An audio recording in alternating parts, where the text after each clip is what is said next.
It's like, why talk about it if it's not recording? You know what I mean? Why have like a personal one-on-one interaction unless there's someone to hear it and possibly, hopefully monetize off it. But yeah, I don't know. I just, I feel way more fragile now. I mean, sometimes emotionally, but physically, because like, yeah, we were laying flooring upstairs for of the new house. And there's that thing when you're in your 20s, you're like, oh, I can do this no problem. This is easy. Yeah, I can do this. And then like, I'm not that I ever did it before, but I've seen it done. I've done similar work. And then you do it like 37. You're like, oh my God, I need like 10 minutes just to stretch my leg and stand. And I need to catch my breath. Were you like lifting heavy shit? No, I was on my knees, like just laying flooring. That's all I was doing. Like some wood panels, some cheap ass wood panels from the Dutch equivalent of Home Depot. Yeah. Well, you know, and what I think it more is than anything else, it's like, it's all those positions that you're never in. Like, when are you normally ever in that position? So your body's not used to it one bit, no matter what. And I think it's less of an age thing, and it's more of just like, yeah, here's just an awkward position thing that you never do. Well, it's also something to the effect of like, 'cause my day job, I do lift a lot of heavy stuff here and there, but like you said, the position, but it's also that same thing of where like, you know, I've done similar things to this before, but I haven't done like a bunch at the exact same time though. It's kind of like in these moments, because you go to a bar and you see like old Dennis, and old Dennis has been doing this shit. He's been like, you know, being like a carpenter and all this like since like, you know, Nam, and he's already like in his 70s, and he's still good. He still gets the job done.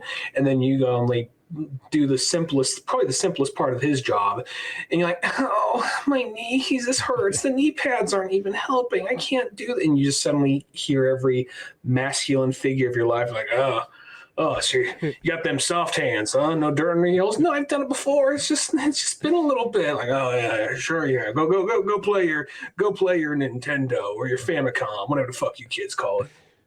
It's like, you're like, I have, you know, computer hands. Or like dick sucking hands. I wouldn't even say dick sucking hands. You got to get like a good firm grip, get calluses from that after a while. I knew a guy. Like, oh, all right, well. Yeah, you know, he was a real professional. You know what I mean? Met him at this, you know, bar in the bathroom. You know, he was just, he said he worked somewhere like the Glory Hole. I couldn't really figure out what that was, but a real nice fella. You know what I mean?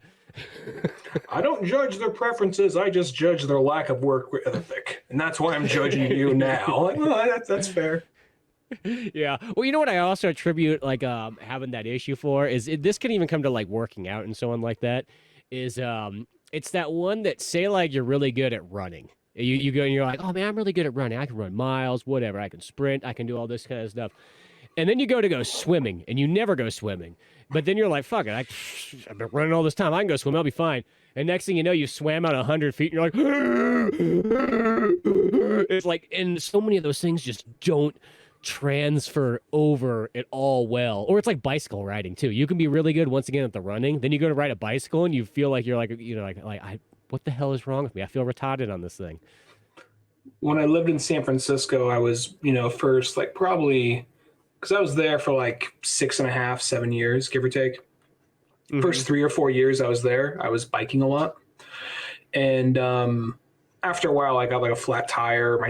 My frame got bent, and I got too lazy to like bother to change it out. So I'm like, I guess I'm just walking to work for a little while. And that just became another 2 years.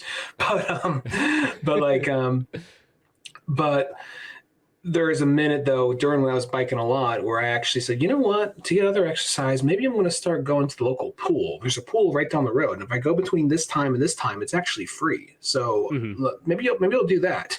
And it's one of those things, like, because I was by no means like in like amazing shape, probably the best shape I've ever been in at that point. And then I just like, it's been probably maybe at least 2 years since I realized I actually went swimming. I don't mean like going in a hot tub, I mean proper swimming. And I just go in, I just feel like a sack of rocks. And like there's that part like in random like reference, but there's that part in like Garden State when they all jump in the water and they're like, dude from Scrubs, hop in. He's just like, I don't know how to swim. Oh, everyone knows how to swim. And then it cuts them. He's just like, he's just barely keeping his head above the water, just flopping, and just like, that was kind of me for a second, because I was like, oh shit, that's right. I haven't done this in a while. So it's just amazing, like what goes away, Yeah, it's just amazing how many things don't transfer between each other one bit at all. It's like, goes to show that if you want to be good at anything, you have to like practice that one thing, no matter what it is. But yeah, I've always found that such a bizarre thing that, yeah, you think, oh, I'm good at this one thing. I'm good at running and everything like that. And then, no, you're not going to be good at riding the bike here. You know what I mean? You're only going to bring great shame to it. Or it's like, I'll say this. Do you ever remember having like friends back in the day who like, they would be like the most unathletic people, like they could barely walk up a hill or something like that, but then they'd get on like a bicycle or something like that and they're doing fucking wheelies around and everything like that, or maybe they get on a skateboard and for some reason like all their physicalness seems to work in this one moment, but then the second that they get off of it, they're like, they walk down a flight of stairs like, oh geez, this is too much, fellas. I remember, yeah, actually, not even like, well, he became a friend, but at the time he was like my supervisor. Back when I was working at the bike rental place in San Francisco, one of my supervisors was this like nerdy, this nerdy dude who was like probably like high 200s and kind of like real bulky, kind of a real thick guy. Mm-hmm. And like says, okay guys, now you're just going to follow me. I'm going to show you the path of where we tell people to go about biking. So then I'm like, okay, I can keep up with this guy. And this guy's just jamming. He's just moving fast. Oh, he does this every fucking day. So of course, but just like for a minute, I was like, I can keep up with this dude, I'm like, fuck. Because that was also like first time riding a bike, like in 7 years when I got there, and then day 3 I'm just like biking around the city being like, oh, left, fuck, oh, that's a cable car, shit, okay, forgot to signal, my bad, all right, keep going, just don't die. Well, it's like when I was in San Francisco, because I would utilize a skateboard to get around places, and that pretty much meant that every day was going to be a new random occurrence of what the hell could happen, because one, I was like, fuck no, am I riding a skateboard on the street? I'm going to ride on the sidewalk, and I don't care what they say. You know what I mean? If someone tells you, hey, you're not supposed to ride a skateboard on the sidewalk, I'll be like, oh, okay. And then just keep going on my merry way. What are they going to do about it? But yeah, that just meant that you'd be going down, and I remember there was like buddy Andreas from Estonia. He would have a skateboard too, and we would just be riding down, and you'd just be like, okay, dodge the lady coming out of the store with the coffee, keep going, ollie over the hobo, keep going, okay, here's a stoplight, maybe we'll just play it safe and so on like that. Oh, here's some random dog walking down the street. Oh, that dog seems to know the light system better than any human. Oh, that's interesting. And you just keep going through your process and so on, but you never knew what was going to be in your way no matter what. I'm just imagining almost like Paperboy to a certain extent. Yeah, that's literally what it felt like, And then there's always somebody who's like trying to go after you, because that's the other thing is whenever you're on some form of wheels, there is those people that are like, fuck that guy, I'm gonna throw some shit at him. Whether it's a skateboard, rollerblades, bicycle, any of that kind of stuff. I mean, sometimes I will say I do get sometimes the hatred of bicycle, because there is like people that like they'll ride bicycles like on the dumbest roads, and it's not somebody just going to work. I always give the poor bastard going to work, and this is his only vehicle, I give that guy 100% pass. It's the people that are out there doing their fucking exercise, and they're like, look at me, I'm taking up the road. I'm on a major highway right now. And you're just, and the worst part too, I always kind of go is, one, they're not even going like uphill or anything like that. And I hate to sort of say it, like a bicycle, like, it's good for transportation. It's not really the greatest workout thing. Like you're going to be better off just going and hiking some hills or something like that if you really want the exercise part. But you just get these people and they choose the dumbest locations to ride their bike on for exercise. Or they'll ride on roads that have literally no side whatsoever. It's got blind corners. People are coming around at 45 miles per hour and they're like, oh shit, there's some fuckhead on a bike. My wife tells me that I'm most American when it comes to dealing with that, because if you're like go to like other here, there's bike lanes everywhere, So, Yeah. you'll get by fine. But other countries, it's not as much of a thing, but it's like you say, they're just biking around.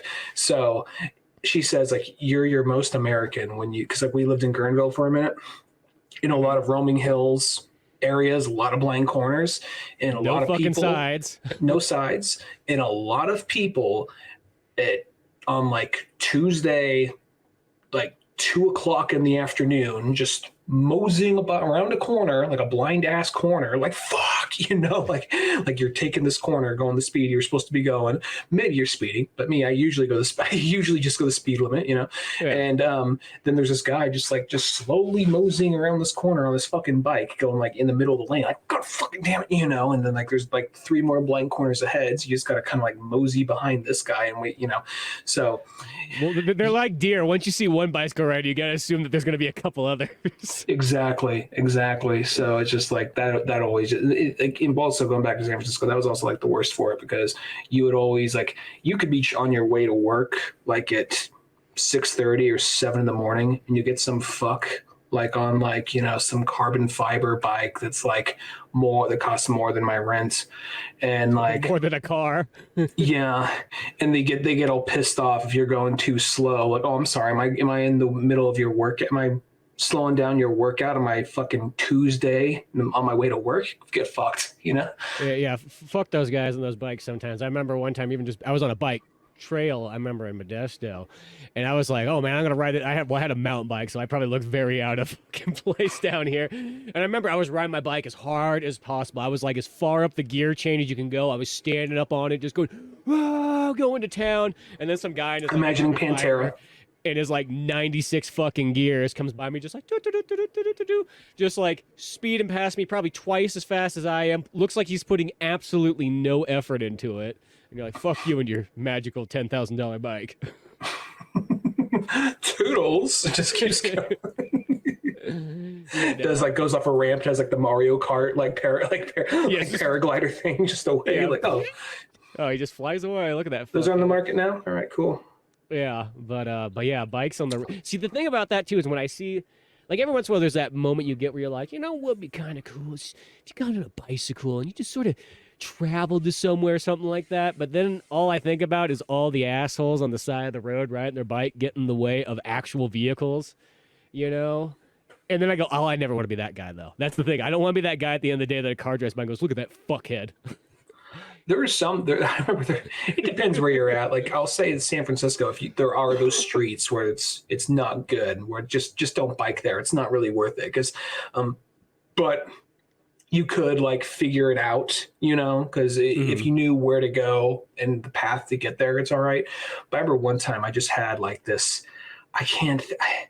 Best way I can describe him is he looked kind of like how Bob Hoskins looked in like the Mario Brothers movie, only imagine he's like Mexican. Okay. And like I remember one time, like I was like just biking up this hill, and I was on as far to the right as I could be. And then like this guy, like in like this he looked like he looked like he was a contractor. He's going by. He says, "Get on the fucking sidewalk." I'm like, "Fuck you," and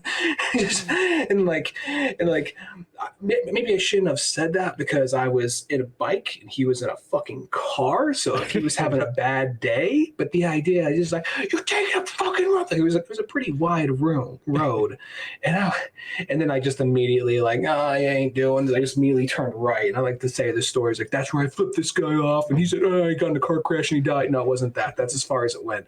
But that's where, because I was just like, I realized I don't know what the fuck this guy is riding his fucking fucked up truck next to me, telling me I'm taking up room, yelling at me, slowing down to tell me. I'm like, this is not a sane person. So just a quick right on down the next road, because like, fuck this guy. I'm not risking this. Fuck that.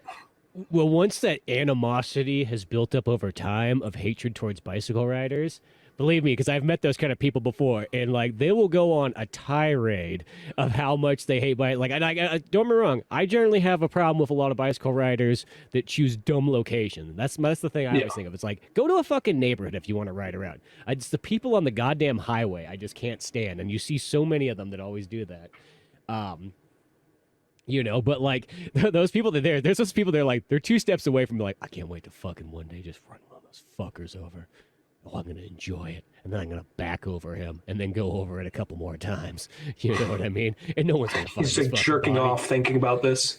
Yeah. He's like, he'll be dead on the side of the road. Someone will be like, well, he got hit by something, but we don't know what. You know what I mean? Tragedy. Is it really?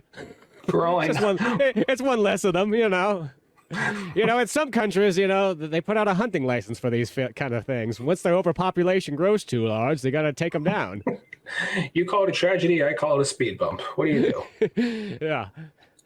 No, I mean, for all I know, that guy had his hand on his dick, and I was just like, today's the day. There's one, and I'm just like, no, I didn't realize it till it was happening, because there's those moments where you kind of like imagine it in a movie, like this guy said this, and that's where I said that. And he was like, what? And then like drop the mic and, studio audience laugh track. And then like in real life, when those moments happen, they catch you off guard.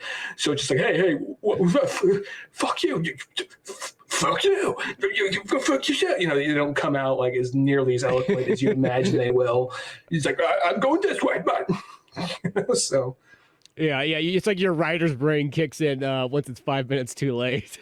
God damn it! If I should have said this, and then you have the anime, like like the thing where like there's the guy who could like see like 5 steps ahead, like in like some Death Note shit. And once I say this, that will trigger one of 3 responses. In which one of those 3 responses, I have 5 for each of those 3 responses. And this would trigger like you just get that like little dialogue tree appearing in your brain of how that would go.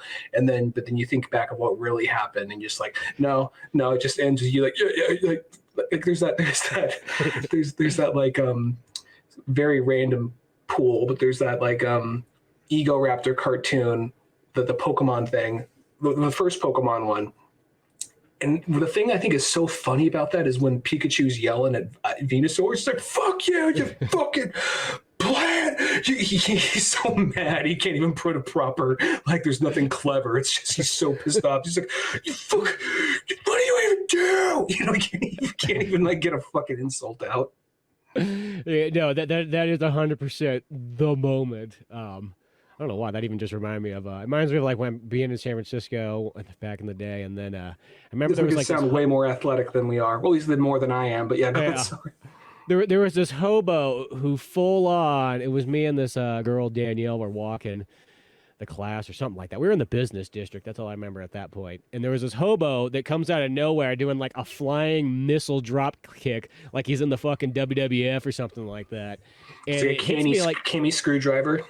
Yeah, and he like, yeah, that's really what it was like. And he hits me on the chest, but he just sort of bounces off, like almost like somebody throwing like a wad of paper at you. Like it didn't really affect you much. It wasn't like you got hit with a baseball. No, you just kind of got hit, and he bounced off, and then he was almost like fuck you, and he just started running away at like high speed. And then it was like that thing where you just stand there and you're like, the fuck. And then all of a sudden it starts kicking, like, that fucking asshole. You know what? If he was right here, I know I'd kick this fucking ass. You know what I mean? But like in the moment, you're like, the hell just happened? That is kind of true. Where you just use sometimes where like there's like something that is more immediate to react to, or maybe you don't have the best comeback, but you're like, yeah, well, fuck you, whatever. But then there's the ones where you got kind of like, I don't want to like make it sound like bigger than what it is, but let's just say a situation where you blatantly were victimized and you weren't really thinking about it or were caught off guard by it.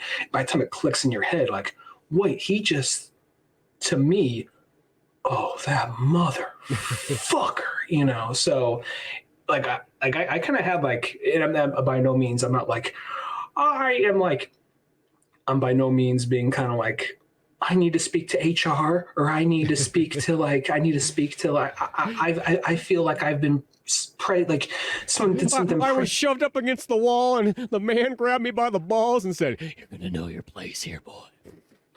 I think I would have had more of an immediate response with that. I don't think that, no, I just had someone say like, see that ass of yours on a bike and nice little hot shorts every time you come to work. If you forget those, oh, it ain't gonna be pretty. Man, they got some weird policies here. Well, I guess I guess it's not America. Raised boy. so hard. Okay, well, shit. I guess I'm the new guy, so I guess why question it? If I want that promotion, I gotta do. No, it wasn't that. It was something way smaller. Just like a guy at work said something to me, like, because I'm learning the language, and he said to me, like, they said, like, hey, oh yeah, fuckhead.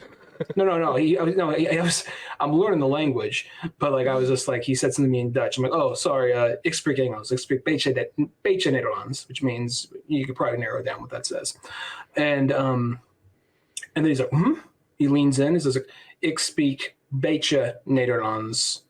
Sorry, I mostly speak English, but then he said, like, you should learn Dutch. You should learn Dutch, so you know what to speak. So it takes the burden off me. I'm like, okay, well, I mean, I'm just, it was like more of a small interaction. Like, oh, do you mind if I get by here for a second? Something kind of like that. So I'm like, okay, cool. And then you walk by, like, process her, I'm like, fuck that guy. It all like kind of clicks in just like a minute or two later. Like, what a fucking asshole. Like, it's just one of those kind of things. Like, it just, yeah, I'm not like, I'm not by any means like, I'm offended. There's people that go through a way worse every day. I'm just saying that's one of those moments where right there, you're just like, wait a minute. You just do the math. You're like, that was a fucking racist thing. This is new for me. Yeah, exactly. And then once again, your writer's brain kicks back in again, and you start having like one of those moments that, like, if it was a movie, it would flash to you just like taking this guy's head and slamming it down really hard on the counter and everything like that. And then it just cuts back to you, and you haven't really actually done it, but you just sort of thought that for a brief second. You say something like, oh yeah, fuck you. And then all of a sudden you just imagine he takes a swing at you, and like Edgar Wright style direction, editing, and sound effects kick in, but like, no, it doesn't happen that way. But yeah. No, goddamn, no, it doesn't. It's a long way of saying we did not see Kong versus Godzilla. No, I know. This weekend. I'm definitely gonna go see that this Monday. It'll definitely be a week full of movies and everything like that. If I didn't see Kong versus Godzilla, but I did actually see a movie that I've always really wanted to see, and I finally picked this one up. Enter the Ninja. And I always kind of heard that this movie was one of the first movies to kind of bring forth that 80s, glorious Renaissance period of ninja kind of martial arts films and so on like that. American? This movie's well, I don't know exactly. I was thinking it was an Italian movie the whole time because it was has Franco Nero in it, who is the original Django. So he's in there as the white ninja, just in case you're wondering, and as like literally in clothing too. Yeah, literally in clothing. He's the white ninja.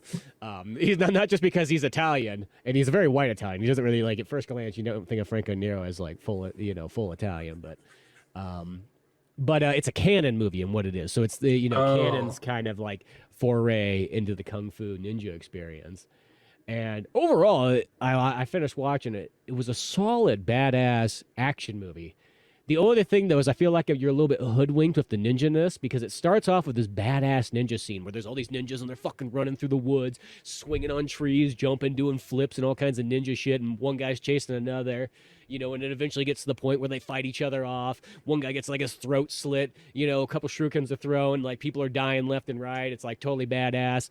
And then you kind of realize that it's like a build-up going up to like Franco Nero's getting to the end of his training. And what it reminds me of is, you remember in From Russia with Love, how it starts off of that Bond scene where it's not really training, but it's like the other way around, where it's like the KGB are training to fight 007, and you see Bond, and then Bond gets killed there at the end. You're like, what the fuck? And you're like, oh, they pull the mask off, and it's a fake Bond. Well, this was kind of like what it was, but instead it was the other way around, where Franco Nero had to go through and pretty much act like he was killing everybody, and then he literally slices the head off of the sensei and whatnot. But then he learns that he literally is Big now Boss. Full ninjutsu. Yeah, it's kind of like, it was actually has also, as you get in this movie, it has a lot of like Metal Gear feelings stuff too. But it's one of those ones where he kind of gets there, and then he learns that, like, okay, cool, and then the master's there. It's like ceremonies, like he comes in carrying his own head, and he's like, perfect, you passed the test and everything like that. And then of course, there's one Asian guy who's like, fuck that Italian! He ain't a fucking, ninja! We don't eat spaghetti here. We ain't ramen. Yeah, there's like the one guy who has to point out, like that he's like the racism room. I'm like, is the racism because he has to wear the white suit and everybody else is wearing black and red? It does almost seem kind of like the handicap, kind of like, okay, we're gonna go into this like mission. Everyone's got it's dark at night, black, black, black, black, black, and they get to like white. What? White rice. Yeah, over here, over here. and the dude that the guy who kind of says the racist shit to Franco Nero, I forgot that he's a real big Sho Kazugi. That guy, you see him in all kinds of other stuff here and there. Never like, I don't know, maybe he is star in some things, but it's like it's one of those dudes you're like, oh, I've seen this guy before, and so on like that. And so lo and behold, this guy plays like the main antagonist towards the very end. But this is the only thing that's kind of a bummer of the movie, even though the movie's still solid the whole way through. But there's only ninja in the beginning part, and then at the end, and then the whole middle section of the movie, which is the majority of it, is more just like a straight up action movie where Franco Nero is still doing martial arts and kicking people's asses, and there's a lot of good stuff like that. But what happens is he goes to visit his buddy after he becomes full ninjutsu. He's like, okay, thanks for the training. See you guys. And he goes to the Philippines, so you could tell that, like, oh, it's this time period where they're like, Philippines, like, filmmaking is cheap. So he goes there to visit his buddy who he fought with in some African war, which all I could think of was Metal Gear in that one, like that. Zanzibar land, And they're literally dressed like... Does someone have an eye patch? No, he doesn't have an eye patch, but they're in like that similar kind of outfits of like Big Boss and Snake back in the day, or like in the 70s. But so there's that there. So he goes visit his buddy and his new wife and whatnot and hang out there. And then you kind of learn that like there's some fat fuck who's trying to like buy up all the real estate and so on like that, and take over, his buddy's plantation that he's got. And his buddy's got a plantation, but, he pays all the Philippine people nicely and so on. And they like working there, except for the fact that this fat fuck and his goons comes by and tries to like, harass them and, threaten them with all kinds of things and threaten them with unions, which they don't want. Not the unions, anything but the unions. I just love how like there literally is a part where the dude, and he's got a hook on his hand too, if that one make him seem even worse. But he's short, fat, with a hook on his hand, and talks like a bitch.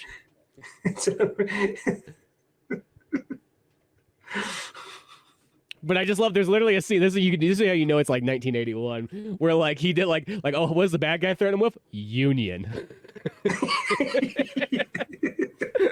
Like Reagan's there, like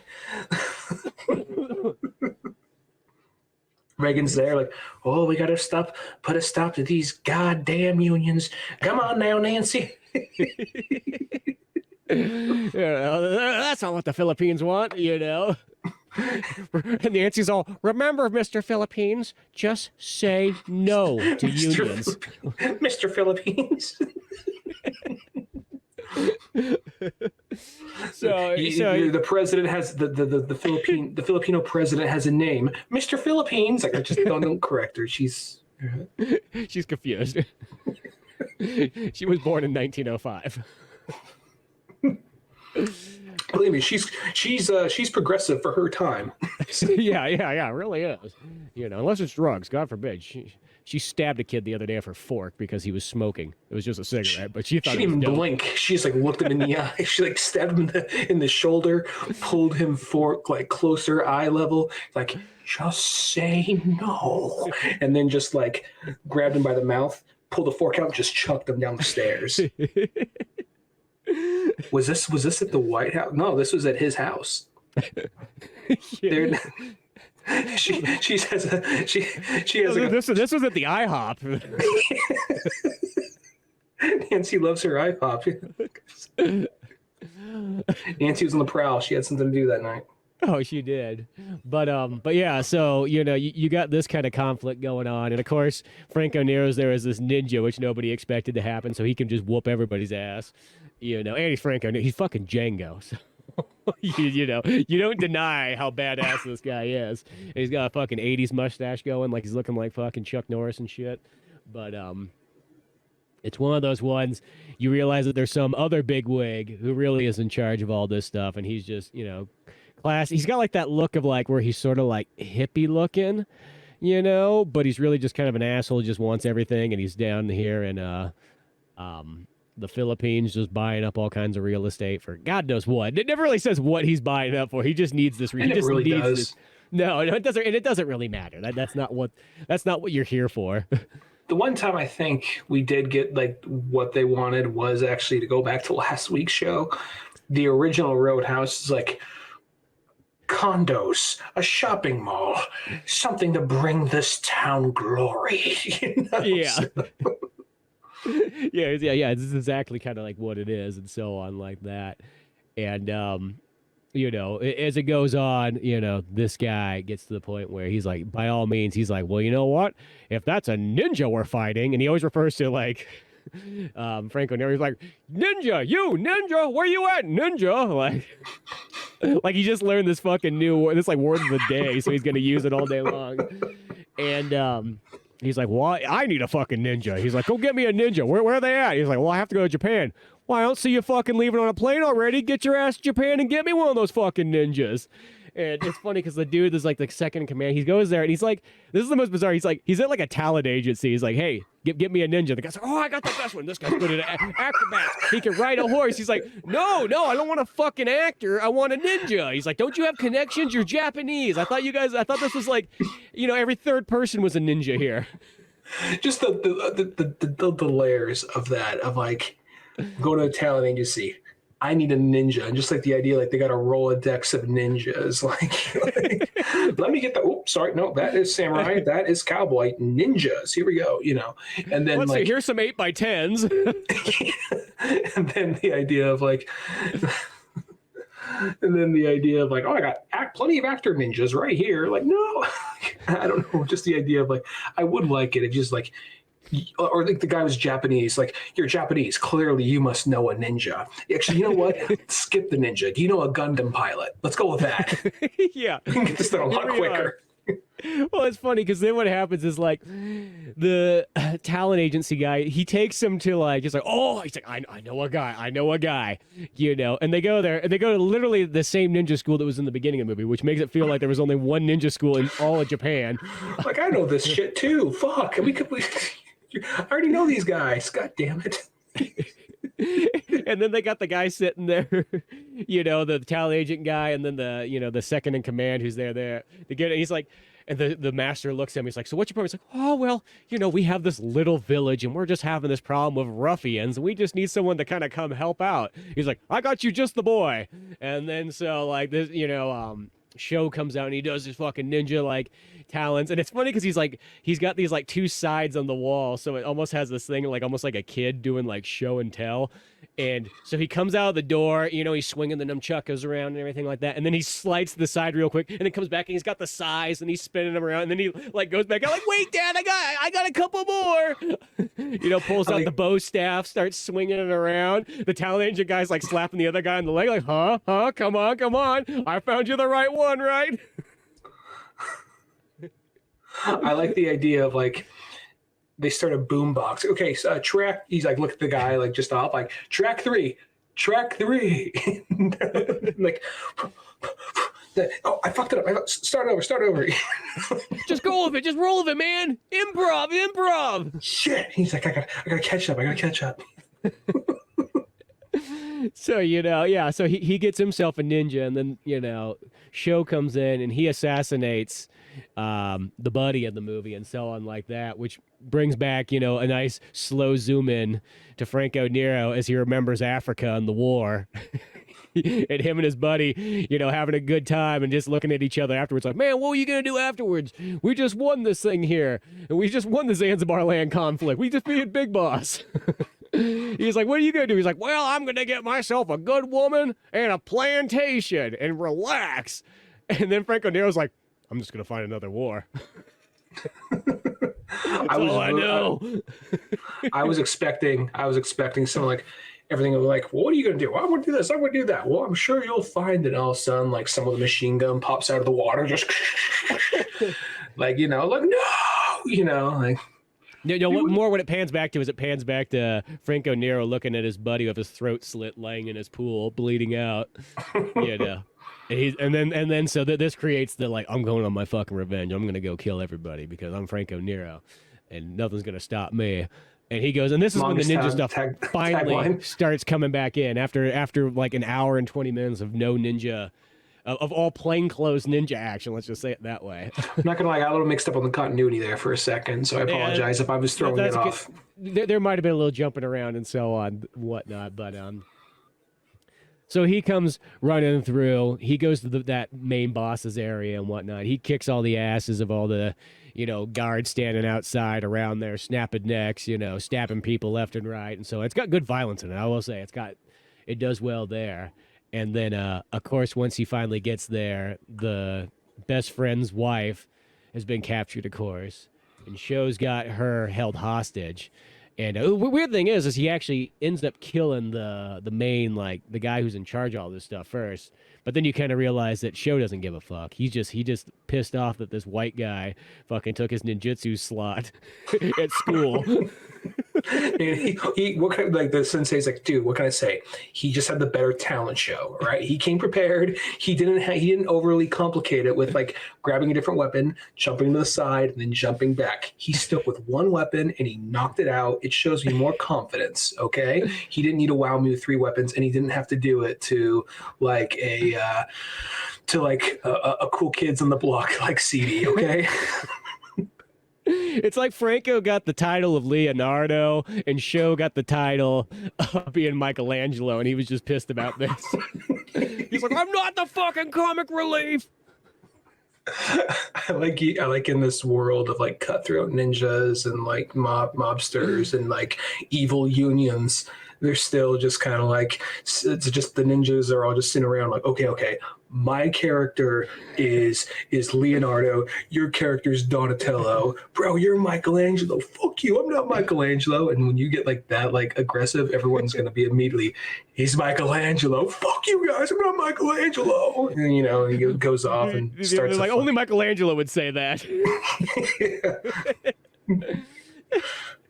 So then you get a cool final. Now you got some ninja action going on, and then you get a kind of neat battle where they fight each other off in this mysterious ring that just appeared out of nowhere all of a sudden.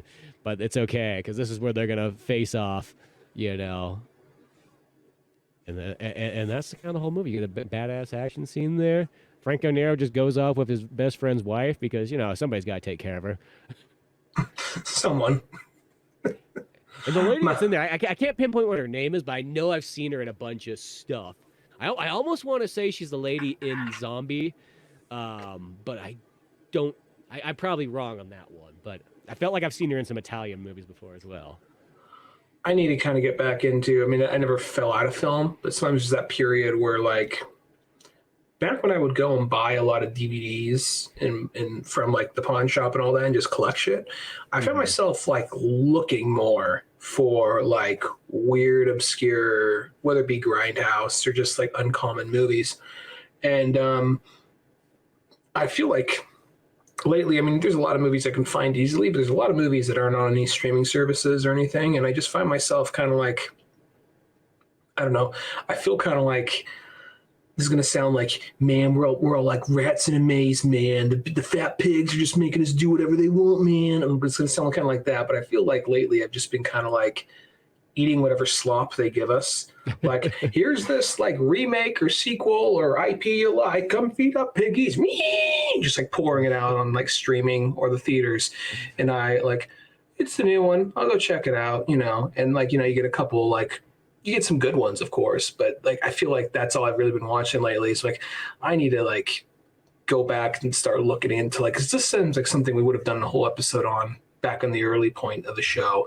So I need to kind of go out of my way and start looking into like these weirder, obscure movies again. Because here they're probably a little harder to find in some ways, but I'm sure there's places with no copy. I'm sure there's place with no copyright where you can find them on YouTube or something like that. So I gotta get back into it. I've been listening to a lot of junk food cinema lately. They were like talking about Fire and Ice the other day. I was like, it's been a while since that's a good movie. I like that one.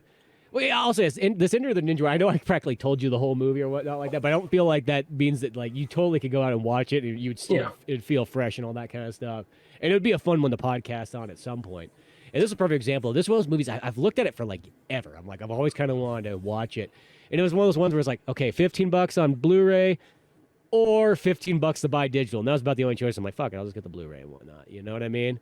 It's like that would be cool. And there's actually 3 of them in the canon list. Now they're not they're like those ones where they're like partial sequels, but they're not really related whatsoever. I think the second one's called Revenge of the Ninja, which looks next to possible to find, at least at the moment. And like they don't really have a proper DVD Blu-ray version, or if they do, it's kind of expensive and used.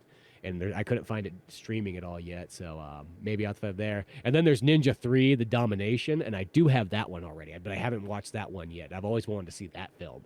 Because that's that one that's got like the female ninja on it, where I think she fights like monsters and stuff in it too, like it gets all supernatural and so on. So it always sounded badass, I almost want to say I have it on VHS too, but sometimes I get to this point nowadays where I almost stop I'll forget what movies I have and don't have and so on in my collection. I think is also I don't see them as often anymore because I used to have the perfect DVD racks of everything there, but now I've gotten so many movies that now they just are stacked in front of each other and stacked in random places. Some of them are in boxes because there's just I've just ran out of sort of space, though I keep buying. I don't need to be at the point where I used to, where it's like we have this weird grading scale. Like, if the movie is this good, then you might as well buy it. Even if you're never going to watch it, you might as well buy it. And I'm at the point like, fuck that. I don't have enough room. I don't have enough time in my life. I'm just taking up room here. But I am at that point where I'm kind of like almost treating like there's movies I have, which I'll keep. But then there's also that point of like, I think when I start treating them kind of like vinyls, like I'll go out and get the ones I really like. Yeah. Or if I could see like a good movie for like a decent price, or if it's like something like maybe a little different than vinyls, like if it's a movie that's hard to find, that I'm worried that they'll just take off streaming one day for whatever reason, or it's not on streaming anything anyway. So just go buy that. Something like I said it like last week, but like something like Bring Me the Head of Alfredo Garcia. Yeah. Or maybe even like The Raids, like those movies. Like I don't know where they're, something like a Marvel movie or like a major Warner Brothers movie. You're always going to know where to find them. Well, actually, maybe not Warner Brothers. Yeah, I was going to say, not every Warner Brothers film. No, not Ask Wile E. Coyote. No, never. And Batgirl. Never mind. No, but like a lot of stuff, I feel like bigger stuff, they'll always be there. But there's other stuff we're just like interchanging. Who knows, so. Well, and for me, like the ones I buy a lot more often nowadays is either the ones I won't be able to find them anywhere streaming because I'll look for that first. That's the first thing I do is I look and go, is it streaming anywhere? There's this movie I want to watch. No. And then sometimes I'll look to buy it digitally because, if it's $5 for digital, I'll totally buy that. I don't mind that. But if the digital price is the same price as the Blu-ray, fuck it, I'm going to go get the Blu-ray. But the other ones I buy a lot of is I do still always like a good super special edition version. And just recently, I got a couple of them. One of the biggest ones, going back to one of our old podcasts of True Lies Matters. Yeah, I saw you. I didn't watch it, but I saw you the reels. Yeah, they put True Lies out in a 4K Blu-ray super. Well, I don't know how super special edition is. I haven't popped it in yet, so it could be one of those ones you turn on and it's like, and here's a 10-minute documentary. But maybe it has a real. I movie trailer. Yeah, it has quite a bit going on. It sounds sort of like it does. Got the digital copy and everything in there. So I was so ecstatic when I saw that just sort of pop up on there. And then I also realized how many copies I had of True Lies. I'm like, I got it on VHS, I got it on Laserdisc, I got the DVD, and I got my copy from Spain because Spain is that place that if there's ever a movie that you have a really hard time finding in the U.S. or maybe even the rest of Europe, Spain will get you covered. I don't know why. They'll have releases that don't exist anywhere else, and the upside is they're all region from Spain, and it's not like you're getting it and it's going to be like in Spanish or something like that. They'll have a Spanish track you can maybe switch on or have to switch off, but all the ones I've got from Spain, they're fine. It's weird on my True Lies version from Spain. Once in a blue moon, they'll be like, not like what somebody says, but there'll be something like when they walk into like the Secret Service office in True Lies, it literally has a Spanish description of like what this is. Like, so they'll be like stuff like that. They'll be like for like a second, there'll be like a subtitle, but beyond that, it's there was nothing on there. But that was a good holdover. Just imagine getting another about Spain. We're just imagining Spain's is like, sorry for the Spanish Inquisition. Here's a Blu-ray of like chairman of the board. Yeah, that's almost what it is. Well, speaking of another one is because I had Super Mario Brothers. I had the Blu-ray from Spain for the last couple of years, and that was like how I had my good version of that.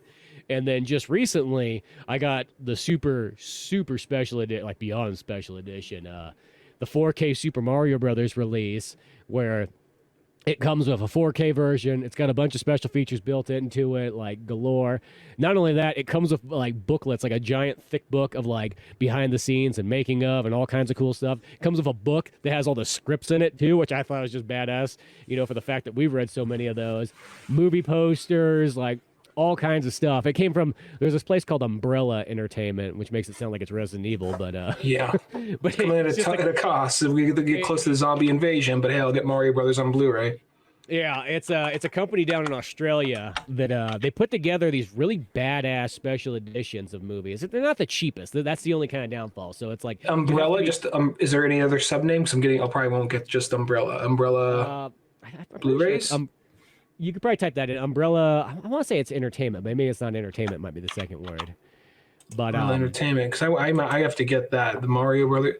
Oh, they're putting that the fucking Winnie the Pooh bullshit. Oh, God. Yeah, well, they do kind of, I think they kind of do some of that stuff, but I guess I get it. You gotta get some new stuff here and there. Okay. Now, here's the only thing I gotta tell you is if you're getting stuff off there, because it's Australia, the shipping is super fucking expensive, but they will give you free shipping if you order $150 or something like that worth of stuff. So I had to order a couple stuff because the shipping was like, dude, the shipping was like $40, and I was like, well, fuck that, I'll just go buy a movie, or I'll just buy another movie set. So what I got is I got the Ninja Turtles 1 through 3 on Blu-ray because I'm like, well, DVD copies of them are just kind of okay, so I wouldn't mind having some good copies of those films. Oh my God, this thing comes out in June. I'm looking at one that comes out in June right now.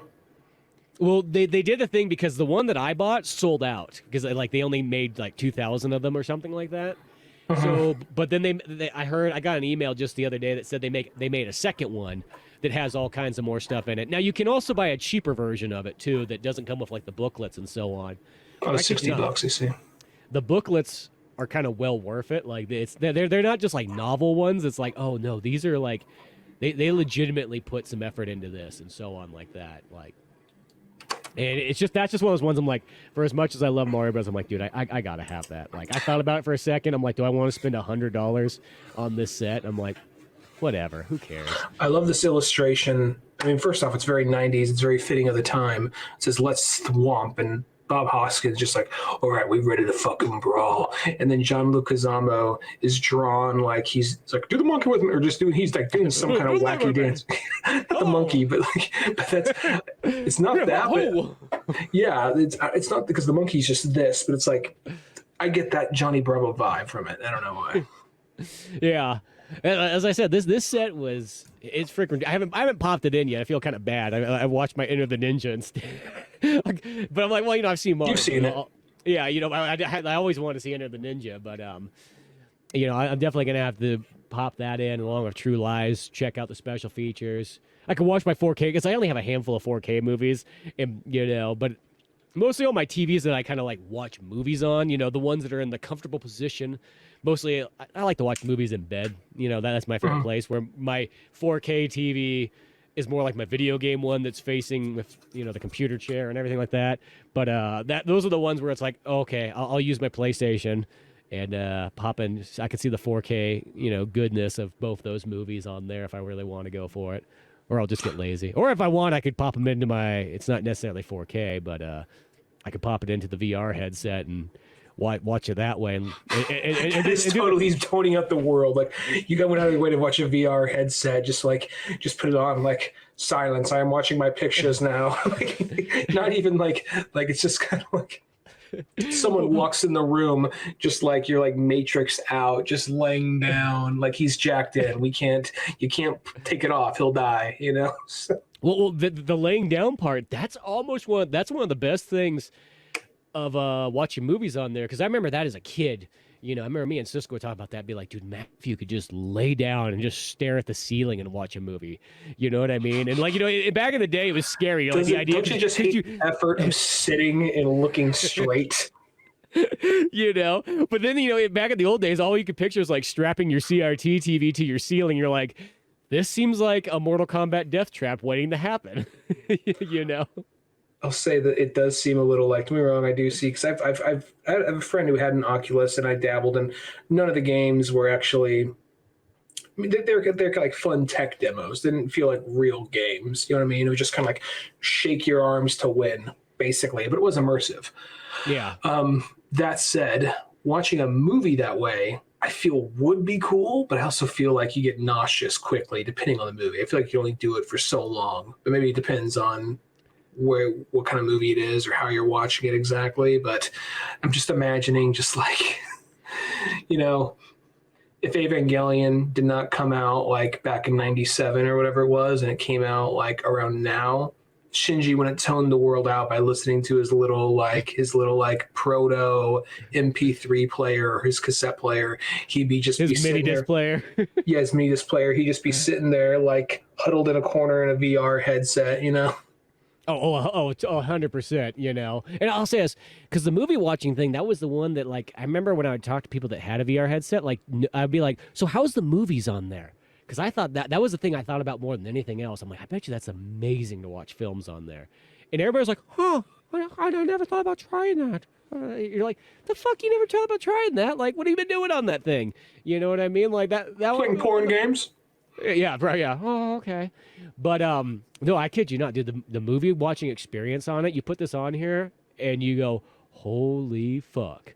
Like, you're sitting in, you could sit in a cinema, but there's nobody else there, like the way that God intended, and it literally feels like, oh shit, that's a big fucking screen. And then I've modified mine because I had a, God forbid, like it wasn't good out of the box, but I wanted, this is what I really wanted, so I got it so I can plug in a converter into my little USB-C on there, and then I could plug an HDMI cable into it. So the cool thing is I can run any video game system or DVD, Blu-ray player whatsoever straight into it. You can't normally do that.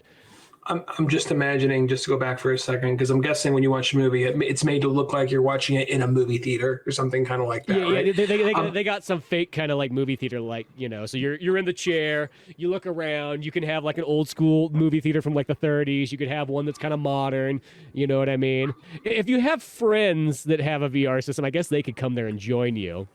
I guess something that could be very I could therapeutic. turn over and look at Ryan while he's over in, Holland, and I could be in the U.S. and we could both be in the movie theater, fucking watching Enter the Ninja.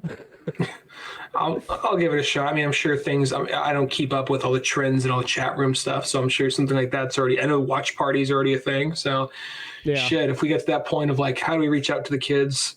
Not that I think kids watch this fucking show. Our show no. By this point is probably 30s and up, maybe a few 20s somethings, but I doubt it. But at the exact same time, I'm just imagining like a plug-in where it's just like the authentic movie experience, but it's also kind of a video game. So you're sitting there, and then someone starts talking some shit. And you don't have the real life consequences of the real world. So you just go start beating the shit out of someone. So you could do a little plug-in thing. So like, it's a slow part of the movie. Okay, push the button. Someone walks in like, this movie fucking sucks. Hey, give me your cell phone. I want to send a picture of my dick. And then you go over, you start beating the fuck out of that person, you know? And then like, you know, just look over at the movie every so often. That would be a fun one, to throw a brawler game mixed in with the movie watching experience. So if somebody pisses you off, you could beat the shit out of them. And then if you defeated them, they can't come back into the movie. Exactly.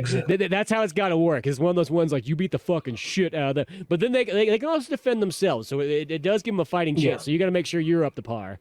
It starts off with like a mouthy like mom who won't shut her kid up. And then like, you know, she's like, hey, my child has the right to see this movie and sweep kids up and you punch, and she runs out the door or whatever. Like, and then like you could pick up that child and throw the kid like into like the fucking screen. Has like the ragdoll physics, you know? And then, yeah. and then you sit down. You could drop kick that fucking kid.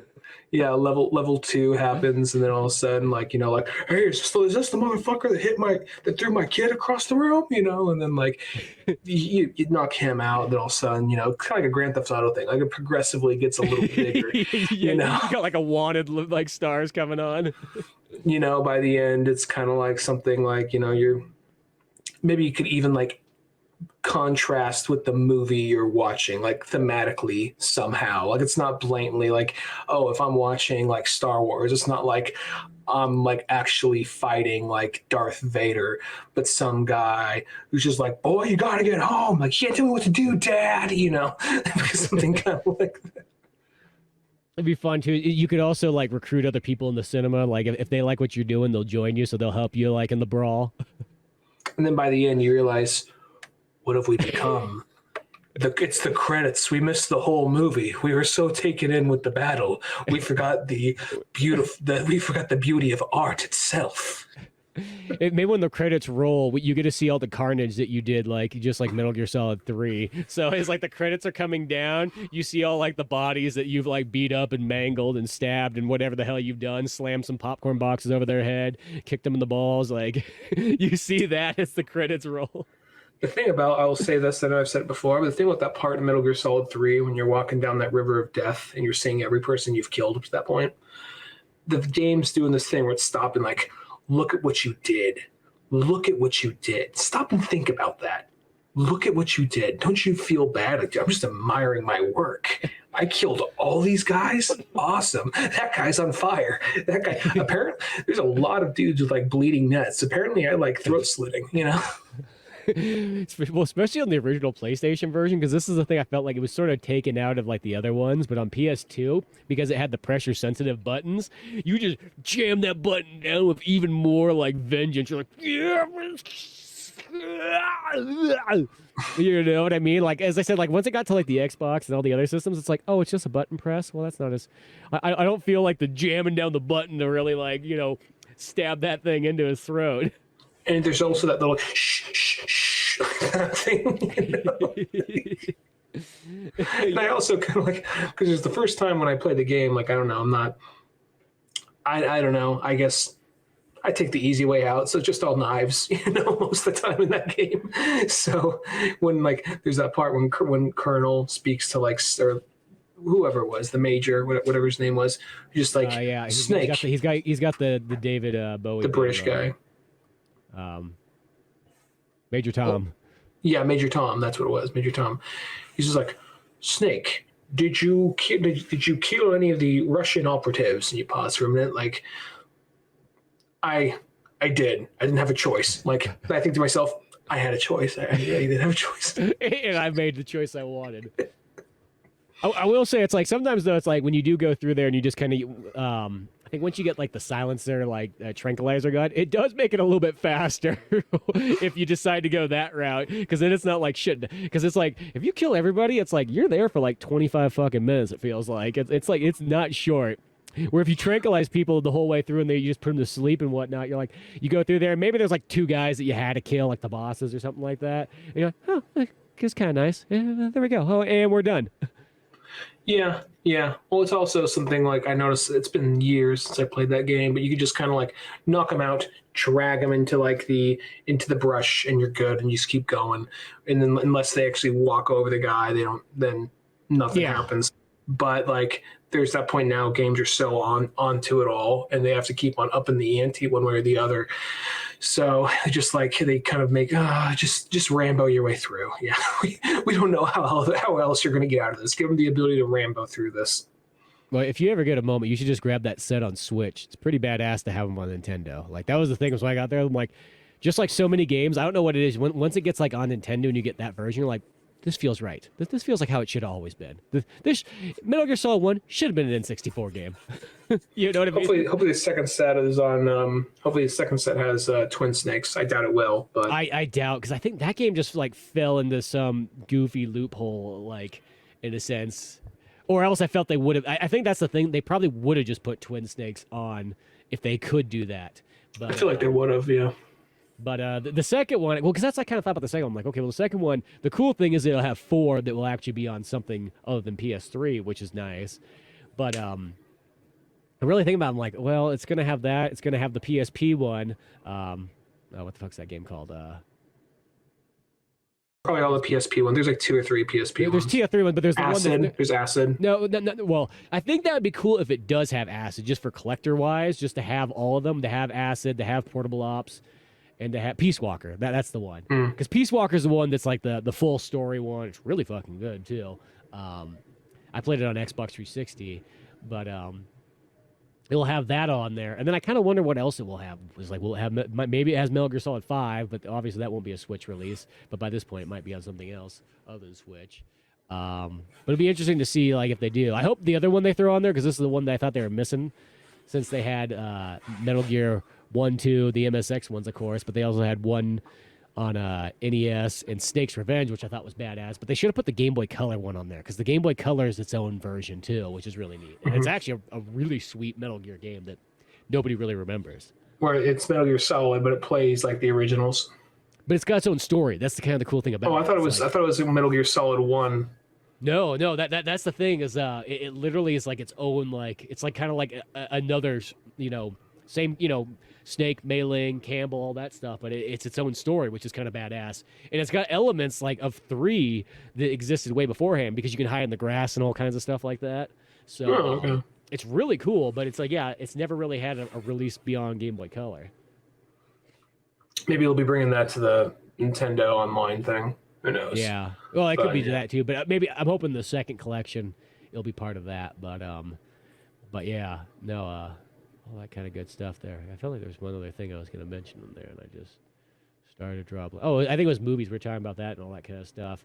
Well, it's like recently I started to get a lot more back into like cinematography and movie making, all this kind of stuff. And I was even like watching some videos online where it's like there's like movie making and cinematography and shooting the camera by yourself because you have no friends. It's like, oh, well, I was like, this feels like the story of me and Ryan our entire life, is we never had enough people to fucking help us out making movies. like shooting the camera by yourself. This is a fucking Tuesday. Okay, well, I guess that my character will be on this side of the room. Your character will be on this side of the room. So we'll just switch off, and then we'll have like one establishing shot where we're both in shot. They're there together. Okay, cool. Yeah, it will come together in the editing or so on. Or I even think about like when I would do like when I used to do those funerals and weddings. And I love how I've never met a single other person who says that they shoot funerals. Like that was my favorite thing to ask. Like if I'd met like another video or another wedding videographer, I would ask him like, "Do you ever do funerals?" They probably look at me like, "Oh God!"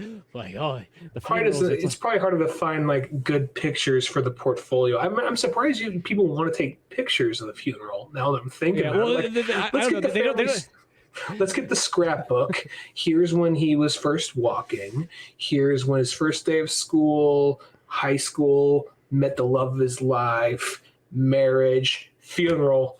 If you're trying to bookend it, maybe that. But like, I'm trying to imagine how many people like, let's pick out some pictures for the funeral. Well, I kid you not.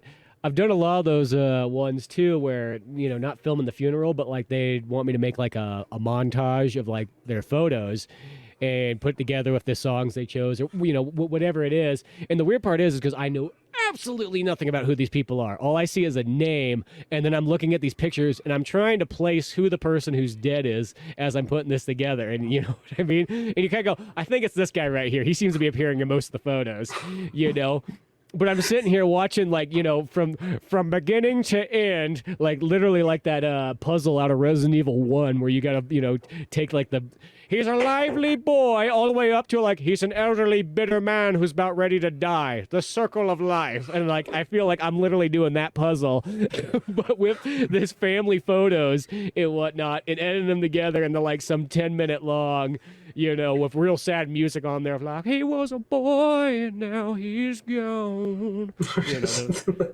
Ashes in the wind, all we are is ashes. Like just playing that, and then you have like a slow, like, okay, I think I know who it is, and like you zoom in, like you like have like a slow zoom in on the face as it starts to fade out, and you're sitting there like, yeah. I don't know why you're at the funeral too, but then like, and then all of a sudden like the family leans in. That was his brother. What? His brother's here. Like, what the fuck? He was like in every picture. Like, they were very inseparable. Like, oh, fuck. Okay. Like, well, the other funny thing is because like I've done a lot of the ones where you're at the funeral. And so what I do is, two things about a wedding and a funeral is that they generally don't happen twice. You only got one shot. So you want to make sure it counts. And the key thing is to set up a lot of cameras and a lot of microphones, because One, you never know where people are going to stand. And two, some people don't like to use a microphone, or they're like, I'm going to tell my speech from this funny corner over here. So it's like, well, good thing I put a microphone in that plant pot over there. But sometimes there's been the open casket ones, and then I kid you not, my filmmaker brain kind of kicks in. Not just my I'm filming a speech here, and I'm just going to kind of edit these together. I go, oh, it's an open casket. They're going to come by and look at it. Should I? If I had a GoPro and I should just put it in there, strap it to its head, yeah, I could get kind of point of view shots of people coming in.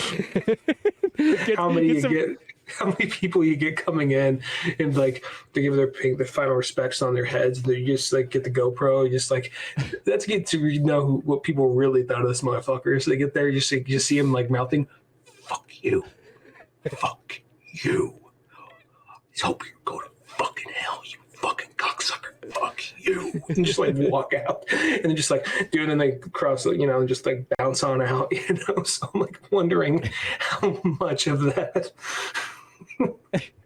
Well, it's that. It's just like then you'll see when people like they start like crying and so on like that. I'm like, should I go in for a close shot? Capture some of this drama and emotion. And like as you get in for the close shot and slowly zoom in, you just vaguely hear the, "Oh, that's the good shit." You see it like very lowly. So it's like you get these like, you start thinking, well, that's the thing is you just start thinking these creative angles. Like you're really just there to film speeches. Let's be honest. That's kind of what a funeral is. They just want to have the speeches so that anybody that didn't make it.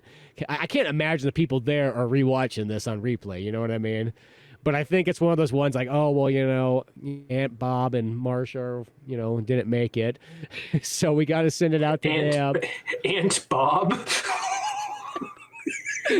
Aunt Bob. I mean, they transitioned later in life. Okay. Yeah, there we go. They live in Ohio now.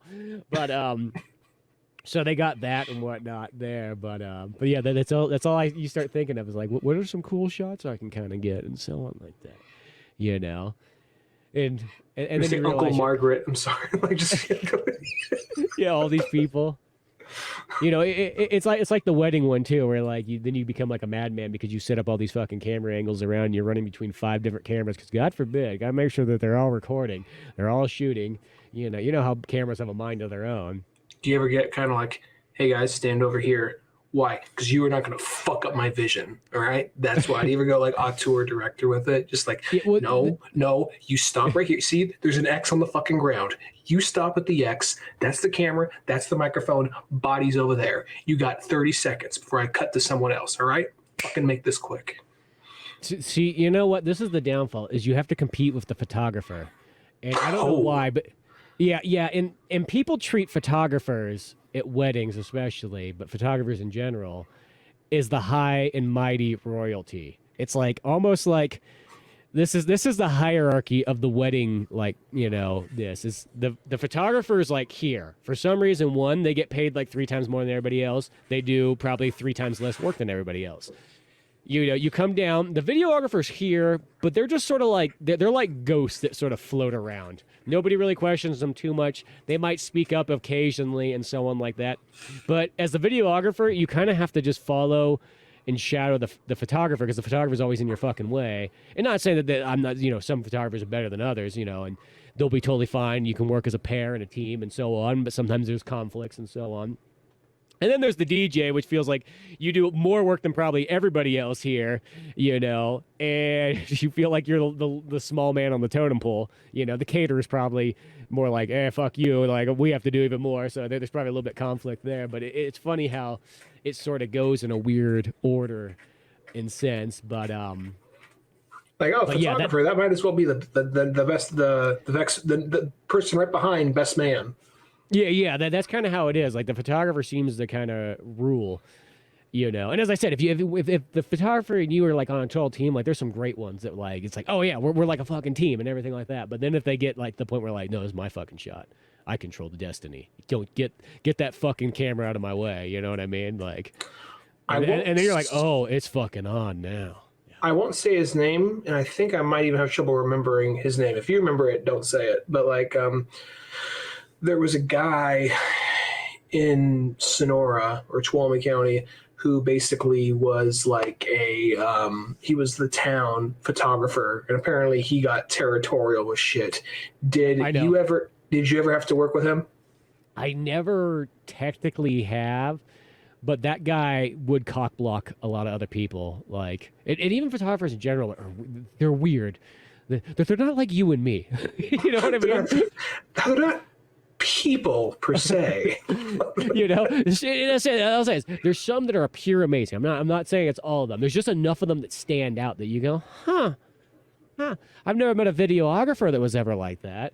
You know, I've never met, other DJs that are like that, or musicians. Let's be honest, musicians can be kind of funny. Not funny, haha. Not funny. There's certain photographers that like a very particular type of photographer that I like, and I feel a little like how do I put it?